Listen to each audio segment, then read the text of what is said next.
Dan hasil pertandingan tadi malam menahan Australia, Indonesia jadi naik ya menjadi 130 gitu kan. Jadi meloncati 2 peringkat ya. Alhamdulillah ya. Semoga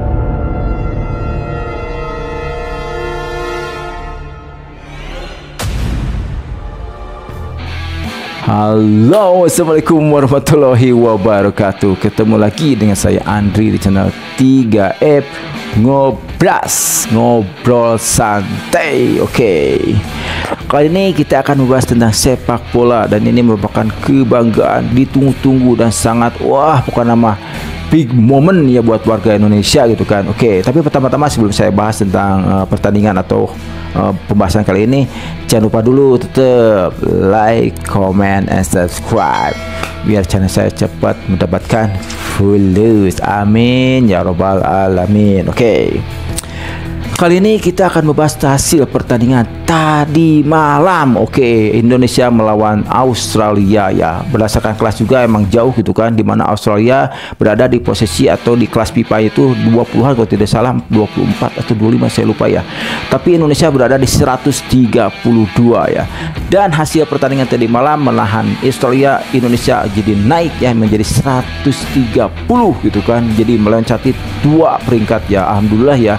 Semoga kedepannya Indonesia terus naik dan bisa menjadi mungkin minimal, kita jangan terlalu muluk-muluk yang 50 besar juga sudah alhamdulillah gitu kan untuk di dunia. Wish mantap. Oke, kita pertama-tama akan membahas dulu formasi. Oke, formasi timnas Indonesia, tidak Australia ya, karena kan saya orang Indonesia, saya cinta timnas Indonesia dan saya bangga kepada timnas Indonesia. Jadi saya akan bahas tentunya formasi timnas Indonesia. Oke.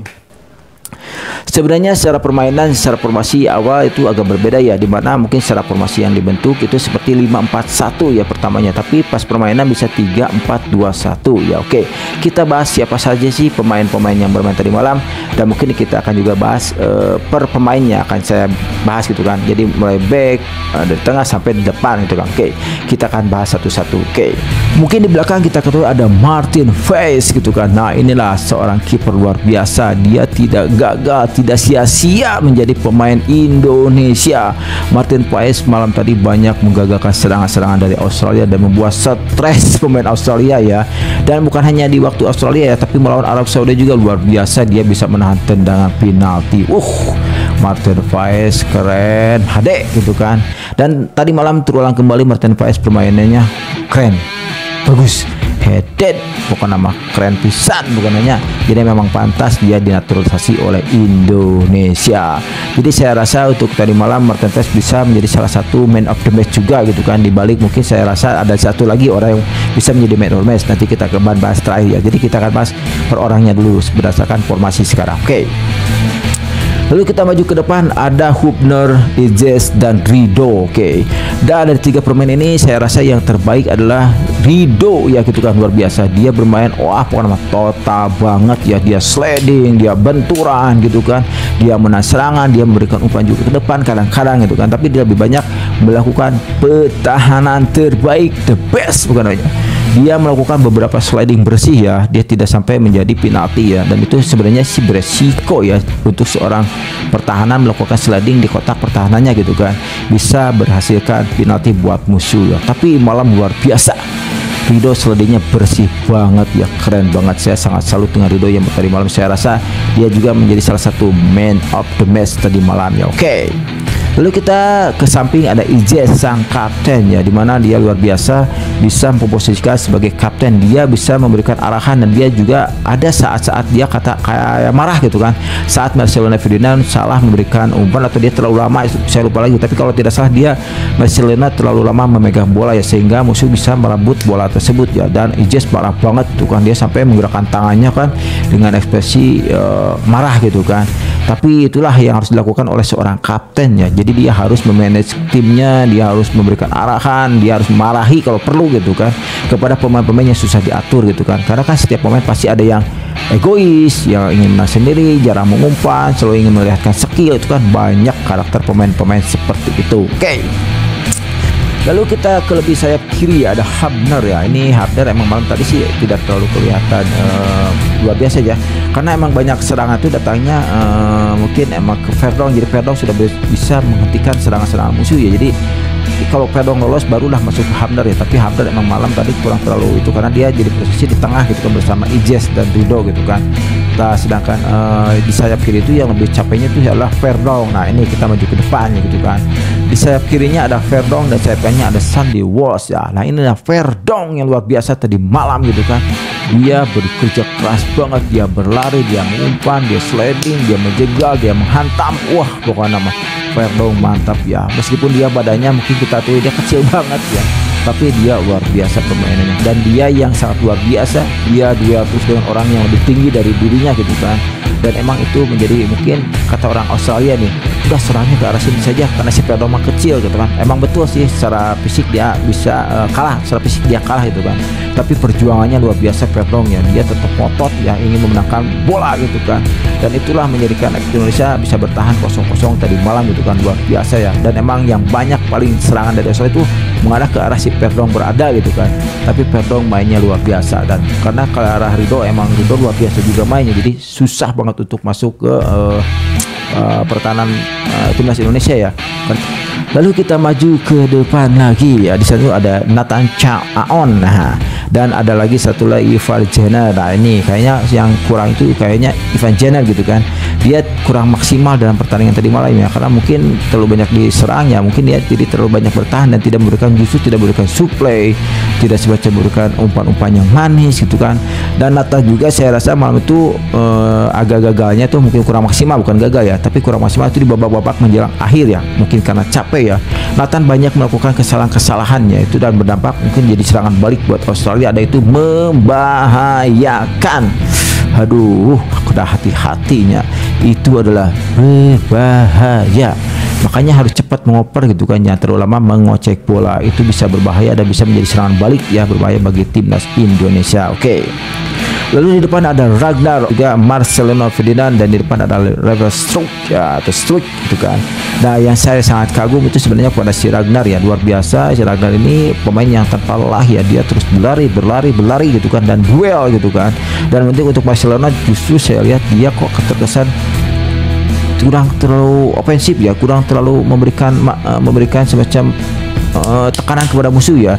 Dia mungkin apakah ditekan atau apa, tadi malam susah banget ya untuk melakukan serangannya, dan dia juga banyak melakukan kesalahannya, mungkin 3 kali kalau tidak salah ya. Dia dari terlalu banyak mengoceh bola gitu kan, dan dia juga salah mengumpan dia pernah gitu kan. Dan saya rasa Barcelona mungkin karena faktor ya digembur terus-terusannya, karena kan pertahanan terbaik dalam sepak bola saat ini adalah menyerang, dan tadi malam timnas Indonesia bertahan. Nah, tapi sebenarnya sih saya rasa bukan bertahan ya, tapi memang kondisi mungkin dari porsi badan, bentuk badan, tinggi badan gitu kan, Indonesia emang jauh ya di bawah mereka gitu kan. Dan mungkin dari sisi kecepatan juga justru yang tadi malam bermain cepat itu nomor 7 dari Australia ya, dan yang dari kalau tidak salah yang keturunan dari Australia yang mirip Arab gitu kan, dia juga sama baiknya ya. Dan di tengah juga sama strikernya, saya lupa namanya, itu lebih baik juga. Ditambah lagi waktu babak kedua nomor 10 masuk, wah itu makin bagus ya. Tapi beruntungnya timnas Indonesia solid dan bisa menahan Australia 0-0. Mantap, timnas Indonesia keren. Oke. Dan mungkin untuk Struik ya, untuk Rafael Struik saya rasa dia bermain tadi malam ya, khususnya untuk keseluruhan, saya rasa untuk keseluruhannya dia kurang maksimal ya, karena mungkin satu ya, mungkin karena tadi badannya jauh gitu kan, ukuran secara fisik ya itu jauh dengan Australia, di mana dia harus melawan 2 power gitu kan, 2 pemain besar ya Australia ya di sana ya. Dan 2 pemain besar itu sangat luar biasa, khususnya yang nomor berapa lagi yang bagus tuh, yang sudah mencetak 11 gol, itu luar biasa ya. Itu seorang back bisa mencetak 11 gol dan ternyata pemainnya selama dia karir di timnas Australia. Dan memang dia bermain sangat bagus sekali ya, dan mirip wajahnya kalau tidak salah mirip Maguire gitu kan, wajah si back dari timnas Australia tersebut ya. Dia permainannya luar biasa, dia juga bisa berlari juga ya, waktu dimana kalau tidak Struik dia beradu lari ya, Struik justru kalah dengan si pemain back tersebut ya, karena langkahnya panjang banget gitu kan, jadi Struik tidak bisa apa-apa. Dan emang secara body ball, wah bukan nama segalanya dia keren ya. Saya akan cepot ya untuk pemain Australia yang tadi malam yang back itu ya, Jadi saya rasa pemain terbaik dari Australia tadi malam yaitu back itu ya, saya sangat bagus sekali ya. Saya rasa dia bisa menjadi pemain hebat ya ke depannya ya. Dari timnas Indonesia dibuat mati kutu oleh dia gitu kan, satu-satunya back edan bukannya luar biasa. Jadi Indonesia susah untuk membuat gol ya, karena kan setiap memberikan tekanan dialah benteng terakhir yang selalu menghentikan serangan-serangan dari Indonesia. Oke. Dan sebenarnya sih secara kesempatan Indonesia di awal pertama sudah di babak pertama ya sudah memberikan gebrakan luar biasa ya, tapi cuma 5 menit doang gitu kan. Sesudahnya Australia yang menguasai pertandingan gitu kan. Karena mungkin 5 menit awal mungkin karena gemuruh penonton, mungkin gembernya cik orang Indonesia gitu kan. Jadi pemain Australia mungkin gember ya dengan suasana wow gitu kan. Wow gitu kan. Indonesia luar biasa. Hatur nuhun penonton yang sudah datang memberikan semangat motivasi kepada timnas Indonesia, memberikan Indonesia makin semangat. Jadi berjuangnya mantap tadi ya. Oke, jadi mungkin awal tadi ya 5 menit pertama ya kayaknya mungkin timnas Australia tertekan dengan gemuruhnya gitu ke penonton Indonesia. Tapi sesudah 5 menit mungkin di menit ke-10 itulah momen-momen Australia justru membalikkan keadaan. Timnas Indonesia yang justru yang aduh karunya teuing gitu kan, terseok-seok, ditekan terus terang sama lampunya terus terang bukan nama diserang terus ya, dan akhirnya timnas Indonesia harus kewalahan yang menahan serangan dari timnas Australia. Meskipun timnas Indonesia juga ada ya serangan 1-2 kali melakukan serangan tapi tidak berbuah hasil ya. Oke. Mungkin kita akan bahas statistik pertandingan tadi malam ya. Setelah kita tadi bahas bagaimana proses pertandingan berdasarkan personal dari pemain timnas Indonesia kita. Oke. Secara statistik kita lihat tembakannya. Tembakan dari Australia adalah 10 ya ke gawang. Tembakannya total ya. Tembakan total itu 10, Indonesia hanya 5 tembakan. Dan shoot on goal ya, tembakan ke gawang Australia 5 ya, Indonesia 2 gitu kan. Emang tidak terlalu jauh sih, 5 dan 2 lumayan lah, tidak terlalu jauh untuk kelas jauh banget gitu kan. 20-an dan 130-an gitu kan. Indonesia bisa melawan. Keren gitu kan. Oke. Lalu untuk penguasaan bola, nah ini nih penguasaan bola emang pastilah itu sudah dapat kita tebak siapa yang malam yang menjadi menguasai pertandingan gitu kan. Pastilah Australia ya dengan 63%, di mana timnas Indonesia hanya 37% ya. Kita mengerti lah karena mungkin pengalaman, mungkin karena teknik, mungkin karena skill juga dan mungkin bodinya itulah yang mempengaruhi timnas Indonesia susah banget untuk masuk ke pertahanan Australia. Dan satu lagi, haru pressingnya luar biasa Australianya, pressingnya patut dicontoh itu ya. Jadi di mana saat timnas Indonesia akan melakukan serangan masih di kotak pertahanan timnas ya, mereka sudah melakukan pressing di sana mulai gitu. Jadi boro-boro nyampe ke pertahanan, di situ juga sudah ada pressing luar biasa ya, dari mulai pemain gelandang bertahan sampai gelandang serang dan striker sudah melakukan pressing ke timnas Indonesia. Jadi emang sulit untuk menyerang timnas Indonesia ya. Jadi mereka banyak bertahan ya, tapi sebenarnya bukan bertahan ya, emang karena diserang terus temannya itu, jadi terpaksa harus bertahan gitu kan. Emang saya rasa permainan tadi malam Australia wah luar biasa ya, dan Indonesia juga luar biasa dalam bertahan ya.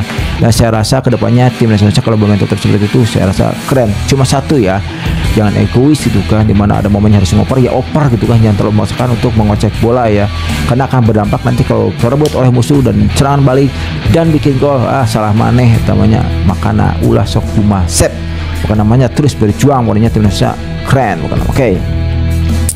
Lalu untuk operan, nah ini juga lihat ya, operan aja dari tim Australia itu ada 456 operan, berarti kan wow sangat luar biasa ya, mereka berarti main kaki-kakinya berhasil gitu kan. Indonesia hanya 277, yaitu mungkin hanya di babak pertama, dan itu babak berikutnya ya cuma mungkin 1-2 kali sentuhan, tapi Australia lah yang mendominan untuk memberikan semacam operan kaki ke kaki ya, jadi itu efektif banget ya. Dan timnas Indonesia justru saya malam lihat ya, justru mereka sering menggunakan dari Martin Paes ke depan langsung, dari back langsung ke depan. Justru itu pertandingan yang kurang efektif dalam sepak bola sekarang gitu kan. Jadi akan banyak bola terbuang gitu kan, dan belum tentu kan ke depan itu langsung diterima oleh pemain kita ya. Justru akan melihat porsi badan mereka aja, wah udah tah bola atas itu udah kita nyerah saja ya malam tadi ya, bukan nama aduh baradagnya Australia lagi, wah keren. Tapi hebat Indonesia tetap bisa menahan imbang Australia. Oke. Dan dari pelanggaran tuh justru Indonesia lah yang lebih banyak melakukan pelanggaran, 12 pelanggaran, sedangkan Australia cuma 7. Karena apa? Karena Indonesia diserang terus, secara otomatis ya harus melakukan pelanggaran ya apabila ada serangan dari Australia. Karena kalau dibiarkan bisa berdampak gol, bahaya teman. Oke. Dan kartu kuning justru lebih banyak dari Australia ya, karena justru mungkin di saat serangan balik Indonesia ya mereka kelimpungan ketakutan juga ya, jadi mereka kan hal-hal sifatnya melanggar ya. Tapi sebenarnya Indonesia juga sih mendapat kartu kuning cuma 1 ya, dan lupa lagi siapa yang dapat kartu kuning, dan itu mungkin karena faktor ya Indonesia justru bagus ya, tidak melakukan kekerasan. Karena melihat kartu kuning yang didapat ini Indonesia justru luar biasa, di mana diserang terus tapi kartu kuningnya cuma 1 ya, karena permainan Ridho tadi, kembali lagi ke Ridho ya, Ridho luar biasa banget si Perdong ya. Jadi permainan mereka bertahannya luar biasa bersih gitu kan. Jadi saya rasa justru si Ridho dan Perdong mainnya luar biasa bersih banget ya, slidingnya bersih, mengetikkan bolanya bersih gitu kan, dimana saat berdua juga mereka tidak melakukan hal yang kasar gitu, yang bersih ya, dan tidak berdampak pada kartu kuningnya. Justru Australia yang lebih banyak mendapatkan kartu kuningnya. Oke, bukan nama Perdong dan Ridho the best pokoknya. Oke, ditambah lagi Martin Paes. Oke. Dan pertandingan tadi malam di grup C ya, kita kebenaran Indonesia masuk di grup C ya, dimana ada Arab Saudi, ada Jepang, ada Bahrain ya, ada Indonesia, ada Australia, dan ada Cina ya. Dan Indonesia di 2 kali pertandingannya, baru Arab sama Australia berhasil menahan imbang ya, jadi mendapat 2 poin ya dalam 2 pertandingannya. Dan untuk pemuncak klasmen kita ada Jepang itu kan, Jepang luar biasa, dia sekarang mendapatkan 6 poin ya, dan dia luar biasa sampai kemarin terakhir mencetak poinnya kalau tidak salah 7 ya, ngaborong ya, jadi membantai gitu kan. Dan ini membuat Jepang berada di posisi puncak ya dengan 6 poin ya. Lalu diikuti oleh Arab Saudi dengan 4 poin gitu kan, berarti tadi malam memenangkan pertandingan ya, karena kan waktu dengan Indonesia draw gitu kan.